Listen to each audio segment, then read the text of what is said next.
ካጣችሁ ነግዱ። እኔ እውነቴን ነው። ነግዱ፣ ስሩ። እንዴ እውነቴን ነው። ኢትዮጵያ ሰው ብር መናቅ ይወዳል፣ ስራ መናቅ ይወዳል። ብር ደግሞ ለ2,000 ብር ይላል። ወይ ጥጋ እንደው እናንተ እንዴ!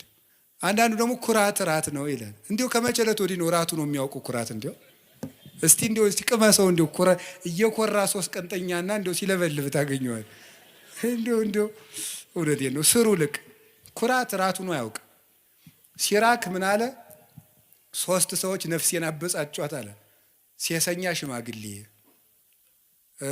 ንፉግ ባለጸጋ እና ትዕቢተኛ ድሃ እንደው ነፍሴን አበሳጯታል።